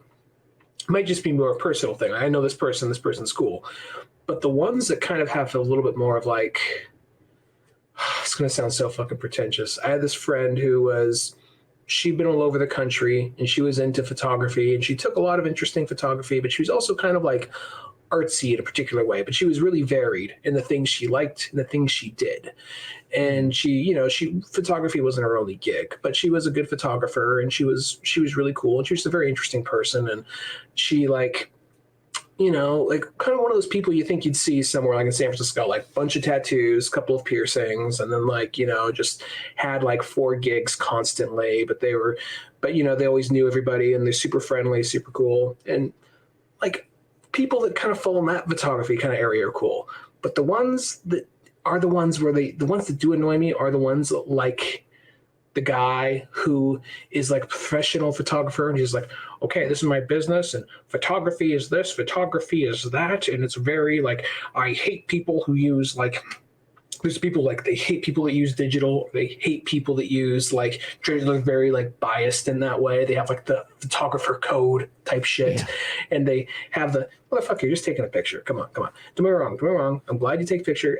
I get a little like, I know it's not, I know there's more to it. But sometimes, like a dad will look at a kid like want drawing, like, I want to be an artist when I grow up, Dad. Like, God damn it, that's not a job. That's a hobby. I get that way with photography sometimes. Like, no, I know there's more to it. I know there's like people that put their life on the line and go really hard and like really step it up. But on average, I feel like most photographers are like, dude, you took this with your fucking phone, Yeah, well, I hate to sort of say it because that's the thing is like, as someone who's done practically all the multimedia different variations from video to animation to drawing and photography as well and so on, like, that's the thing is like, I have a hard, like photography feels like it's sort of like the cheat art. I think some people look at themselves like they're like master painters or something like that. And it's like, dude, the machine is doing 90% of the work for you. And nowadays the machine's doing 90% of your editing for you anymore too. So it's like, and I just compare it to like, if you stack up like what's harder, editing a video or editing a photo? Editing a video is going to be way more difficult. There's way more elements involved and so on like that, and you look at like photography, it's like, here's the real secret to photography. You just take a lot of fucking photos. That's the secret. I remember we learned that like when we were doing photography back in the day in school, in high school, I literally saw that like when we'd all go out and be like, okay, guys, go out and, whatever, challenge you have, do this. And I saw that right off the bat is like, it didn't really matter how much you knew about the camera necessarily. I mean, that all helps. And that's the kind of stuff you can literally learn in a weekend. You can buy one book on photography and you know it all. All you got to do is do some more practice, from that point on. But it's not like, it's like, that's why it blows my mind when you see schools. It's like a 4-year photography. 4 fucking years? If it's longer than 4 fucking days, something's wrong. I want to say, so we're wrong. Because there are like, like we have a couple of coffee table photography books and there's some good pictures in there and all that. Don't get me wrong, that's cool. Yeah. But it's more of like, just like the level of like people who go to dangerous areas and locations. That's kind of like, okay, I'll give that guy. That's starting to add another element into there beyond the photography. But if we're talking like the shit was like, I'm an artist. Well, what'd you do? I took a picture of this hot lady who is naked and she happens to have a couple of tattoos. Like, all right, 90% of your job is already done. She's a hot naked lady. All right. Yeah, she did all the work. She did all the work, or guy, whatever, either side of it, So it's like when it comes to when it comes to like photography for models and all that, most of the time I'm like, come on. I feel like maybe there's some kind of rapport you might have with these people, but really, I feel like the subjects are the ones that probably get it the best. That's just me. I mean, that's some who never did a whole lot of photography. I know I'm kind of talking out my ass here a little bit, but at the same time, it's just always the vibe I got. Like, okay, come on, let's be fucking 100% honest. Who really did most of the work here? And I'll say back in the film days, I think it's a little bit more of an artistic process because you have the film and you can't fuck up the film and you only have so many shots you can do. And then you got to go to the dark room and do the developing. And in the dark room, you have all the tactics and skills and all that kind of stuff. And you're not just doing it in Photoshop or something like that. So it does make it a little bit more challenging. And I felt like there definitely is, but almost like digital photography. And it's not saying that, yeah, of course, there's tons of great digital stuff you can do and so on. But it's like every time I've ever done a photography job, you almost feel like you're cheating the system compared to like other stuff. Like imposter syndrome. Yeah, if I'm the guy doing the video editing, I always feel like I'm getting kicked in the fucking nuts and I'm working like 3 times as hard for like what I'm doing. It's the same way I felt about doing voice acting too. Is like the few voice acting gigs I did. I remember I'd be like, I literally got paid the same amount of money to do 30 minutes worth of recording that would have taken if I did for the same pay if I was doing video editing. Would have taken me like a week and I would have had to work like all day long, in the process, and then watch my computer render. Let me re-render that again. And all those kind of trials and tribulations. So I feel the same way with photography is kind of like that. And I'm not saying there's not skills, but let's at the end of the day, once you know the basics, and the basics aren't that hard to learn, it's all about shooting a crap ton of photos and trying different and experimenting like that. That's all it is. It's simple. It's like that's what it is. Going back to once again when we were in literally just our high school photography class, I saw that right off the bat. It was just like, oh, the kid that shot generally the most was going to get the better photo. It was kind of like it was stacked into their favor. You know what I mean? It's almost even like saying a joke. You will eventually, no matter what, say something funny if you say enough jokes. They might drop and bomb forever, but no matter what, anybody, even this person who's the stupidest, least funny person will eventually say something quite funny in the long run. I think I have an idea of where some of this might stem from. It just hit me now when you mentioned our high school photography class. I'm not going to talk shit on the teacher, but there was this thing. And granted, part of me understands some of it to some extent with the school, and I didn't put it together till right now. But photography class. Okay, children, go out into the open world of other classes are in session and just take pictures for 30, 40 minutes and come back. Okay, cool. We're going to go dick around and take pictures for 30 or 40 minutes and come back to class. Multimedia. Okay, guys, now go out and film unsupervised and just dick around and come back in 30 or 40 minutes. Okay, we're going to go do that. You come across a yard duty. Whoa, what are you kids doing? We're taking pictures for photography. Oh, okay, cool. All right, well, you guys have fun. All right, cool. Oh, whoa. What the fuck you doing? Oh, we're filming a scene for our multimedia class. What the fuck is this? Are you guys pretending to do kung fu? Yeah, we are. You could have kicked him in the face. Kind of already did. Yeah, but I mean, it's okay though. It's okay. No, go back to class. But the teacher said, go back to class. All right, fuck. All right. Are those fake nunchucks? Oh, they're fake nunchucks. It's like bringing a fake gun to school. You can't bring fake nunchucks. Am I gonna rob a liquor store with fake nunchucks? The fuck am I gonna do? Give me the fake nunchucks. It's a ninja movie, but okay. No, it's really true. Video always got treated like crap, and photography always has. That goes even to adulthood. I notice video still is this the backseat child, and fucking photography gets to ride up front, with the fucking heated chair and the snacks and everything. Well, to be fair, also photography is probably just kind of photography's not as loud of a kid. Photography just Snip, snip, snap. What'd you do? How'd you do today? Like, how'd you do today? Photography? Oh, I did very good. I got straight A's. That's a good photography. Multimedia, filmmaking. Yeah, just like making noises and like knocking shit over. Like, like 5 songs are playing at once. Like, what'd you do? I'm figuring it out. We think we're doing a kung fu thing. We think we're gonna do kind of like a Blair Witch thing. It might do kind of, I don't know. We're just, it might be a slasher movie too by the end of the day. We're just figuring it out. Like, okay, multimedia. It's just how long is the movie going to be? Multimedia is going to be like 5 minutes. It's going to be an hour and a half. We got a vision. I'm like, oh, great.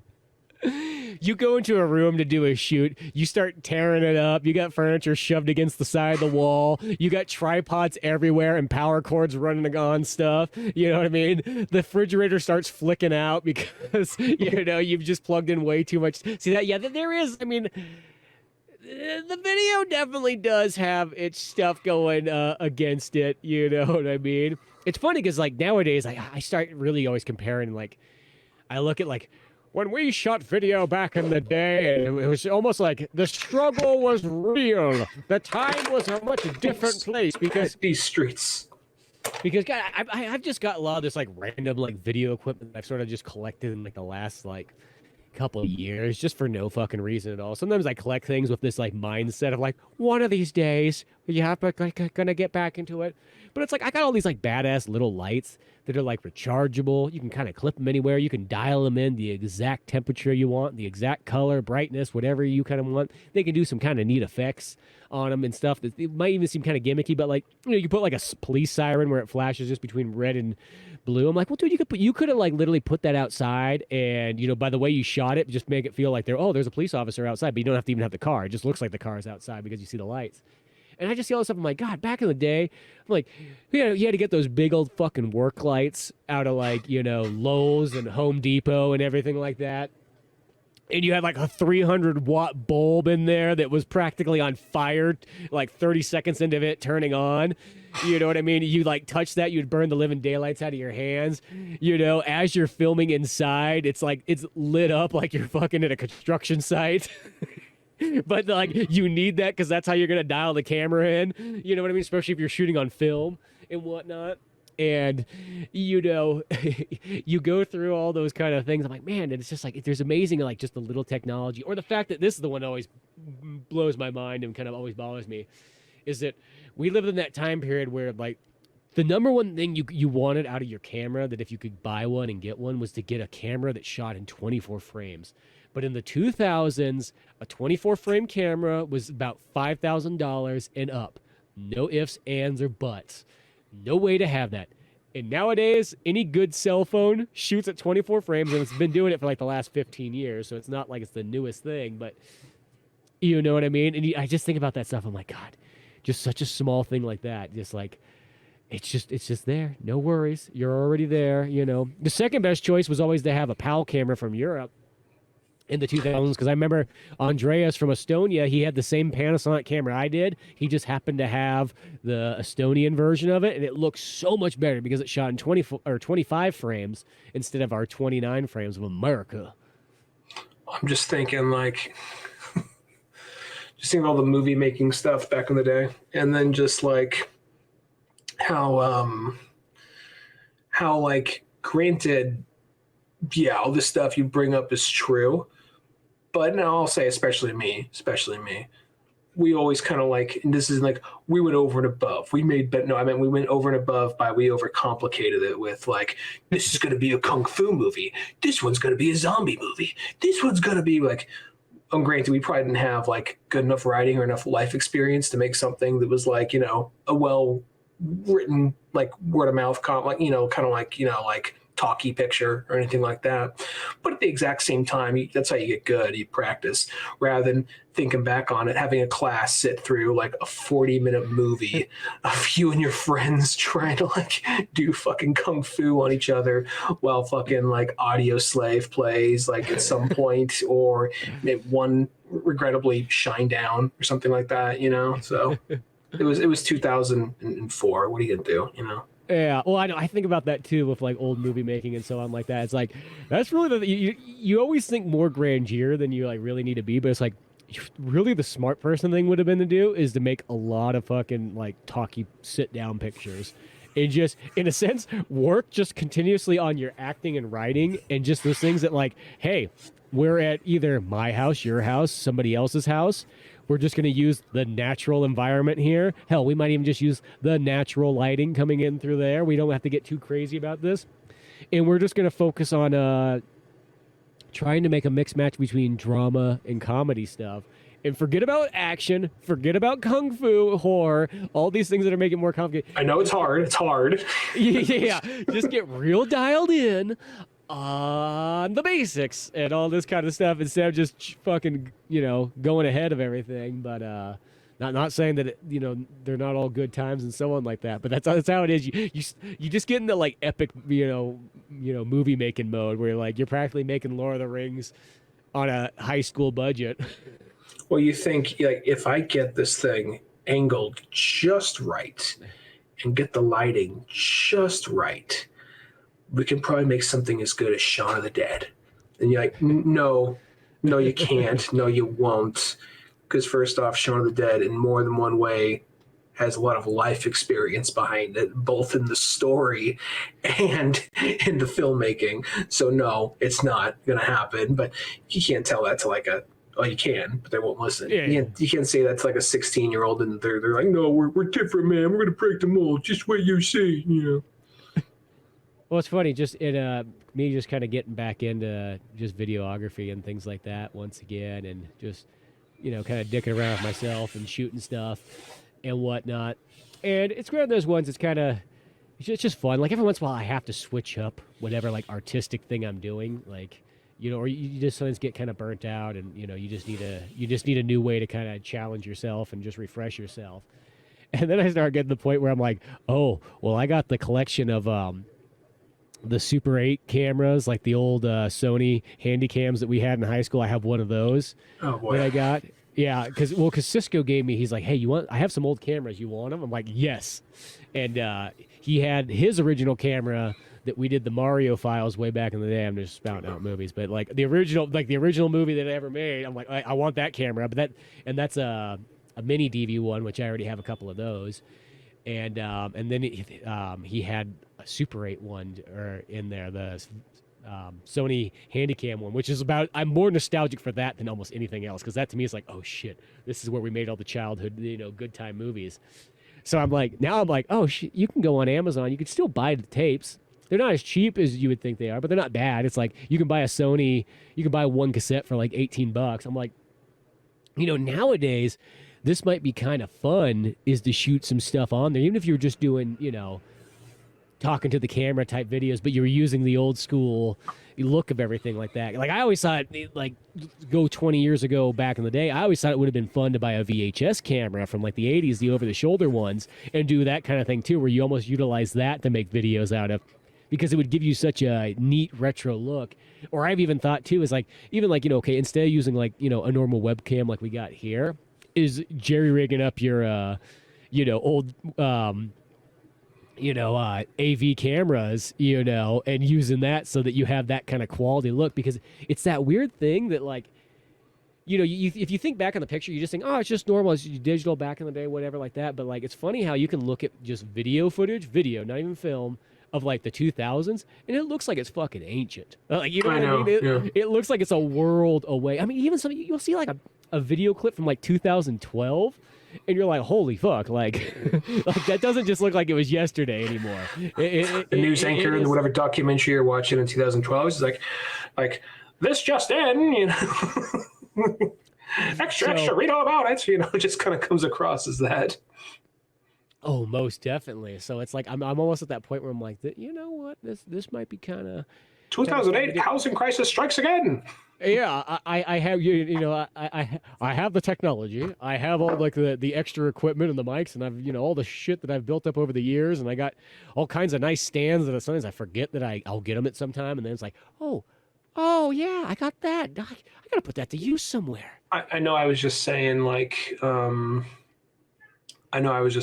like go smaller, but I mean now. I think depending on it could still be smaller, but I think you could do a good like found footage-esque analog horror movie on like one of those, and it would feel very legit. It would feel very like, it's just something about the graininess kind of always helps that effect, I feel like. Well, that's the cool thing is we're at that point because when we were growing up, you almost like when you had that Sony Handycam, you're like, oh, the only downfall though is like we just can't compete with the big guys. That they're not going to play this on TV or something like that. But now it's like the other point where it's like, no, now that is kind of cool and that has that retro vibe to it. And you could literally do a movie where you could just look at the bottom of the Sony Handycam and go, what year was this made in? 2004, 3, whatever the heck it is, and go, okay, that's when my movie takes place. Do we have any 2004? Do we have any cars that are old, like 2003 and older? All right, cool. Yeah. My car probably is the same age as the Handicap, so like all that kind of stuff. Except for here's the thing: nobody would have been driving that car in 2004 because that would have been brand new. We need a car from 1994 or something like that. Yeah, exactly. But yeah, it's almost that thing where it's like, because that was always the kind of the problem that I sort of had with is as we were making movies and even like the early days of YouTube is that the first thing you would see is like, well, there's Rich Tommy right there whose dad just bought him $20,000 worth of production gear. How are you going to compete with Tommy now? You know what I mean? That was always the biggest problem is you would just see all the rich kids come in with their fucking big dick swinging cameras that they didn't pay for. And you'd be like, you fucking asshole. Fucking shit, stuck of... You know what I mean? Like I had to work an entire year to get a $1,000 camera, and I was fucking grateful for what trials and tribulations I went through on that. So, but nowadays I feel like you can almost kind of do that thing where you back off and go, fuck it, I don't need all that shit. I just want to use the stuff that I sort of have and, even mess around with some of the retro technology and utilize that to my advantage. That might be kind of fun, for no reason at all. If anything, maybe it's just doing art for art's sake on your own, you know what I mean? Like, I'm not worried. Sometimes I'm just getting that point anymore where I'm like, you know what? I'm just going to make something that I want to make. I'm just going to do it. Fuck it. I don't care. I don't even care what the end result is. If you know what I mean? I just want to make it. I'm going to do it. I'm going to put it up and call it a day and go from there and go to my next art project. Yeah, I'm still chugging along on the comic. I know I've been saying that for a good couple of years now, but it's actually... progress is happening, especially when I'm not to be like I just paid for, but I saved up, but I'm having a professional artist, someone whose artwork looks better than me, because it's easy just to say fuck it and just like start over again. You're not happy with it, so if you pay someone whose artwork already looks better than yours, it's like, well, I'm definitely not going to do that now. So, but yeah, Pizza Boys is still going, right? Yeah, I haven't drawn in a while. I had that eye issue, which I still kind of have. Oh, right. Yeah. Going on since November, and that kind of jacked me up for it was like because screens in general were just bad, so any extra it was that and then heavy focusing. So drawing was heavy focusing, because at least if you're watching a movie you can kind of close your eyes, reopen them, close, you know what I mean, but you can't do that while you're drawing, so I kind of fell off the wagon for a bit on there, but it was kind of I need to kind of get back into it, but I think it was kind of good, you know what I mean? I think it's one of those ones I've been working on that for, I don't know, 7 years by now, and keep going hard at it. And don't get me wrong, I like making comics and I like drawing and all that stuff like that, but like that does take a lot of fucking time. Like that's the one thing that like once again, if I'm gonna compare things, like once again I look at like the fucking photographers, you know what I mean? Like photography work is like fucking child's play compared to doing like, comic book work. You know what I mean? Oh, I go out, snap a couple pictures, boop, boop, boop, boop, boop, boop, boop, throw it in Photoshop, boop, boop, boop, boop, or click, click, click, click, click. Oh, look at that, they're all done. If I go out to draw 24 fucking pages, if it's a good fucking, like I got all the time in the world, that still might take me 3 months. You know what I mean? Where, a photographer is like, I could have shot like, 2,400 shots, had them edit, more than that shit. On photography, I've shot 200 fucking photographs in like a day at like a fucking real estate house or something like that. So you see that kind of stuff, but every once in a while you're like, you know what, maybe I just need to change up my artistic passion for a little bit, come back to the other one once I get a little bit revived on it. So as I said, I've just been kind of messing around with the videography. I'm like, I'm going to go back to doing workout videos, because then I can play with sort of like workout videos. I can kind of mix in cinematography with it. I can self-shoot myself. That sounds like I'm using this. I know how it sounds. What's he doing out there? He's self-shooting himself. Is that a suicide thing? Well, if the artwork doesn't go well, it might be suicide. Is it the fucking suicide rig they put on the one guy like on like Shooter, the Mark Wahlberg movie, where they get that like suicide rig for him? Yeah, one of those things like that. So yeah, no, but the way like I can do it is it kind of gives me a double whammy of one, gives me some motivation myself for working out. You kind of, it sounds weird, but once you kind of dive deep into it, you know, this anything with writing is the more you think about something, the more you kind of write about it, and the more you kind of do stuff with it, the more you know about it, more than just the normal practice. And I feel like it's a good way to sort of combine cinematography, you know, with making little videos and so on like that. Along with, you know, I've been trying to do like those promo videos for when we talk about old movies and so on like that, just to kind of go along with the podcast, just so you got more things to kind of maybe, hey, throw out this little promo ad that might lead into people coming into the podcast and so on like that, you know, catching that kind of stuff there. But yeah, at some point, yeah, definitely gonna have to get back to that Pizza Boys for sure.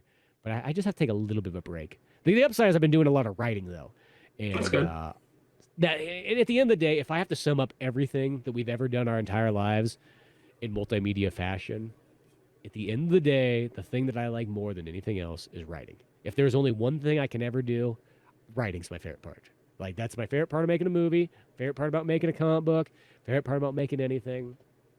So It's when it's most raw. yeah, I just like that. And I mean, once again, it's another one that I kind of put in that photography camp. It's like the easiest one. So I always kind of hate when like Just really people fuck like, photographers today. Just really. yeah, I don't know why. I just feel like What did they do to you? it's like my punching bag. You know, but it's like sometimes it's like when I see people that like go, "Oh man, writing's so hard," and I kind of sometimes I almost want to go, "Really?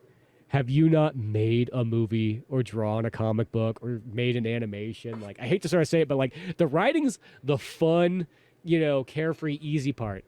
It doesn't take anything but a word processor or a notepad. And all you got to do is either bounce ideas off your own brain or bounce them off you and your buddy.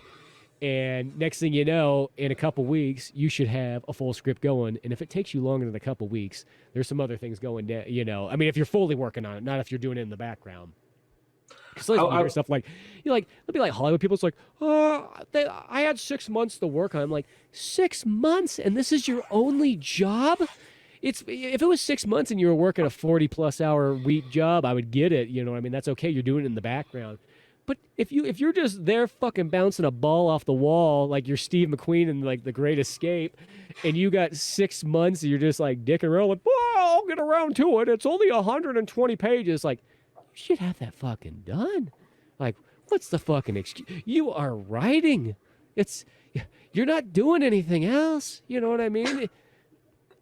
I think it's also kind of like, not to play devil's advocate on that, I think depending on like the kind of story you're telling or what you want to do, if you want to connect a particular way, I can see it not taking 6 months, but I can see it taking maybe kind of like, you know, I really want to get this across, I really want to get that across, but I also need these to connect, so let me go back and rewrite this part, rewrite that part. Like, in that way, I can see it being kind of like the kind of story you want to tell in that way, kind of being challenging, because my thing is I have trouble. I have a commitment issue. I'll get to a certain point, like, this is horseshit, and I start over again. But I know that if I start, like I said, paying someone to like make better art than me, it's harder to do that. And like, oh, I can't go back now. So that's kind of my thing. Landlocked in there. Yeah. So the hardest thing for me is like stop rewriting it and stop trying to rework it and make it better. Just in some point, this is what it's going to be, and it just has to go out like that. That's my hardest part. But as far as like types, I know what you mean though when you say like because it's kind of like the fun raw, like, you know, my overall thing is I just kind of vomit something out. It's a big bloated mess, and then I just try to go in and trim and make sense of things. And if there's like, if I come up, oh my God, this is a good idea, that means I just got to go back and like lay the foreshadowing for it just a few chapters ahead or whatever. You know what I mean? So. Yeah, well, that's how I always felt about writing, is just like you go and you just go from beginning to end all the way, finish it off, you know what I mean?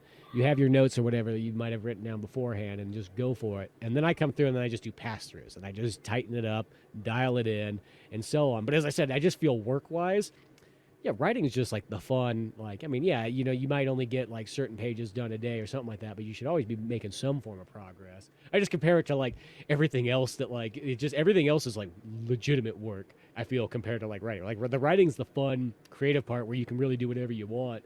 Once you have to get down to like, oh, now we have to do the shooting and the editing and the lighting and the sound and the microphone's probably gonna fail on you. You just know it is. It's giving you that fucking look with its one singular fucking eye hole. I don't trust it. It looked at me funny. Yeah, and there's all that kind of stuff in there. Or, when you think animation stuff, it's like my biggest joke I always feel for a comic book is that there's the writer and the artist. So one guy spends 3 days of work, the other guy spends 3 months.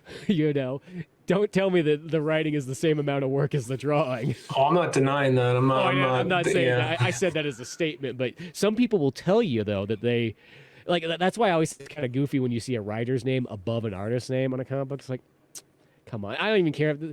Well, I created the idea. It's like, yeah, but let's be honest. Who put the fucking who was out there fucking digging a ditch in the backyard while you're fucking inside drinking fucking lemonade, acting like a fucking Southern gentleman.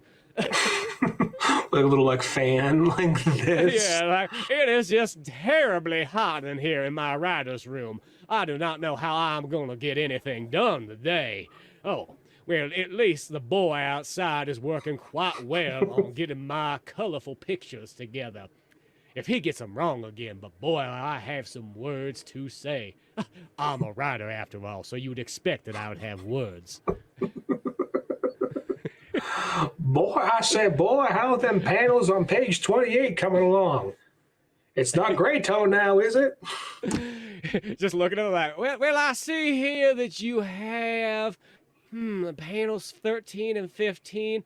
Oh, you said that took you how long to draw? Oh, well, 3 days, 4 days to get it all complete? Well, it ain't gonna work for my story. I had a vision last night, and I want it completely changed. Here's some scribbles I wrote down on a napkin. I know it's ineligible and so on like that. I was about 4 bourbons in by this point, so I don't know where I was. But the idea is bourbons and 3 mint juleps. Yeah, mint juleps is what I had. So how about you go back out there and start? Let's go back out there that hot sun and start drawing again. You know what I mean? Maybe the vision will come to you while you're out there dying in the heat. I'll stay inside because it's a mental thing. Actually, you know what? Why don't you come over here? Why don't you just like bend over, start drawing on the ground? I'm going to just lift my legs up and lift them right on your back. There we go.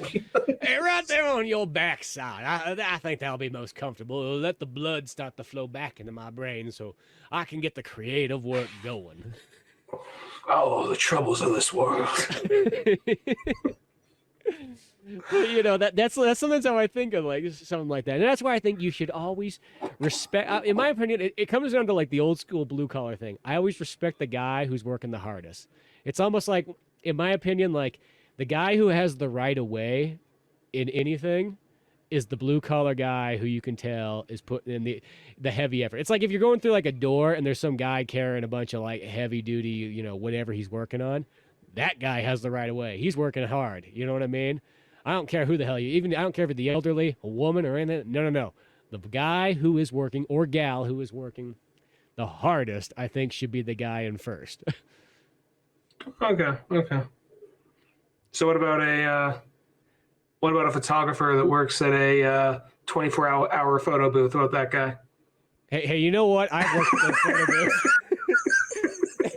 Believe me, you feel like when you're the photo booth. I'm sorry, I had to poke it. You are the chimp of all chimps as far as that goes, because you don't get the normal photographer's respect. You're like a clown. You know what I mean? You make people sort of laugh. They kind of like you, but you know what I mean? You're just there to push a fucking button, pretty much, it seems like. They didn't see you set that thing up and get the computer all going for them, and, you're over there fucking yelling at the printer as it's fucking up and so on like that. Well, they see that, and then they just go, should we come back? Yes, come back in 20 minutes. I was just realizing when I was a kid, I didn't know people took those like disposable cameras, took them back and like processed them. I know there was somebody doing that. I just thought it was like almost an NES, like plug it in like and fucking pop Pee Wee it. Herman machine going on. Yeah, like some shit like that. You know, I was yeah. A gloved hand like on a mechanical like arm comes down and just like like slaps it with a bowling pin, goes through a hoop, and somehow whatever, luckily I never did anything. I probably did like like if you're a little kid with a camera, you're like, oh, picture of my toys, picture of me doing something silly, stupid, whatever. I'm thinking back once I learned that there's somebody that was actually seeing that. I'm like, oh my God, I'm so glad I didn't do anything too stupid. Like, I'm so glad I didn't do anything like, oh, people actually go into a booth and they see this shit? I didn't know that. What other, then I started thinking about then granted, that movie Our Photo with Robert Williams spoke on that. But at the same time, like, I was like, holy shit. Like, I mean, not that I would think would ever be dumb enough to do anything like stupid or incriminating or take a picture of my dick when I was 6 or anything like that. But at the same time, like, I was just like, I'm so glad I didn't do anything. Like, I'm just like, okay, I probably took some stupid pictures of myself in the mirror, like just stupid shit you get when you're fucking like, dude, I got a mirror. There's a mirror and there's a camera. That's fucking awesome. Like, yeah. Cool, dude, knock yourself out. All right, whatever, Oh, look, dude, not doing drugs. Yeah. Oh, look, it's my Bugs Bunny stuffed animal. I'm gonna take a picture of that. Like, fuck, okay, whatever, man. Do whatever the fuck you want. I'm just so glad. I'm like, oh yeah, okay. I'm glad. I'm just. Dude, I took a shit I took a picture of a shit I took in the toilet the other day. Like, oh, okay. Well, that was always the thing. That job, of being the guy developing the photos at like the drugstore or whatnot back in the day. I bet you had stories and laughs galore. You'd be like, look at this stupid fuck. And then you probably also got ones like, oh, don't look at the tits on this one. Because people they don't think of where those photos are going. Yeah. So it comes down to almost like it's like that Seinfeld episode where like I think George takes like a sexy picture of himself because he was going to give it to like a girl and whatnot, but then the guy at the photo booth or whatever, or the developing station, he sees it there and then he slips a picture of himself and it. I forgot about that. Yeah. So, but yeah. At the end of the day, you know what? There's nothing. If you're a photographer, I'm not saying there's anything wrong with that. There are some great, amazing photographers I truly do like. It's probably that thing like most other things. That I can count on one hand. Probably that's probably about it. But then there's it's some of the other ones that like if you're a little bit nasty, you stand out a little bit more, and and it's just maybe it's just that it's like I have a hierarchy kind of issue in life. Like when it comes to straight business, as in everybody working together as a team, I kind of prefer a good old-fashioned communist system. But communism as in the propaganda you would see in a Red Alert like video, where we all are together as one. You know what I mean? And none of this. I'm talking like Tim Curry communism, not the Stalin kind. Yeah, no, not the Gulag kind, because I feel like that's where we are already at. But that's all it is. I just feel like, you know what? Let's work together as a team. I want that fucking 1970s. We're all like on a fucking rainbow, like, and nobody cares about it. We're all, together. One. Sure. Everyone's having fun. That's my dream. We're all just on a rainbow giving thumbs up. We're on a rainbow giving thumbs up, like, don't pollute. With all the photographers down at the bottom, like, if you send fucking take a picture of motherfucker, like lifting your nutsack, like take a picture of that shit. Yeah, exactly. Down at the bottom where you fucking belong. And I just want you to respect us other artists who seem to get the shaft of everything. And then I say that is the videographer / editors, the comic book creators that nobody knows what we fucking do, and the animators who just get shoved in a dark corner of the world, and the guy who fucking, drew a sketch at the fucking dinner table is the one who's going to get all the credit, and some poor schmuck who had to draw all the in-betweens and contemplates his life after the end of each job as nameless practically. Yeah. Well, you know. Well, it's all part of the chain. It's all part of this loveless system that makes my dreams come a reality. Well, and because that's how it's gotta be. I mean, this lemonade ain't gonna make itself now. Speaking of which, boy, Hey, I know you're out there in the hot sun drawing my book, but could you get into the kitchen and get me a nice cool glass of lemonade? I'm getting a little bit parched here, don't you see? Yeah, it's because all that fucking talking you're doing. How about you shut the fuck up and let me do my job? He's got a voice on him. I didn't know maybe. And you know what? You having a moment? I'll get the lemonade myself this time. Don't worry about it. It's gonna be all fine and dandy. Fine and dandy. Let's make sure we keep the lights on when we go to bed tonight. he's also saying, like, you know what? This has been a very traumatic experience for me. I believe this will work very well in chapter 4. My hardships is my fuel. You need to take these real life events and turn them in. Well, you know what? It's like you've taken the lemons of life and now you're making your own personal lemonade. And that's all we're doing, and yeah, he understands. He's just expressing himself. And that's what all good artists should do, is express themselves and do their fucking job. Like how, like, he's just like, the artist is like, he's still on the porch. Like, he turned around, he was walking, then he stopped right before he got to the door and just started saying this to himself. He's not even talking to anybody. But yeah, go out. You do what you want to do. Don't give a fuck what anybody else tells you to, and create whatever the hell you want. You know what I mean? Because that's the bottom line. And if anything, you know what? Fun times to be had. I think I feel creatively charged right now. It's all going good. But you know what? Till then, go to oldmanorange.com. You can go see some of all of our old, fun-filled videos, animations. You can look back at them and go, wow, this must have been what the olden days were like. It's so archaic and old school, you know what I mean? There's practically a steam engine in the background. That's how long ago it is on some of these videos. But you can go see all that stuff. Got the Pizza Boys comics up on there. And, all the rest of the podcasts and fun stuff we do. But till then, I am Spencer Scott Holmes. And I'm Ryan Dunnigan. And we'll see you some other time. Later, folks.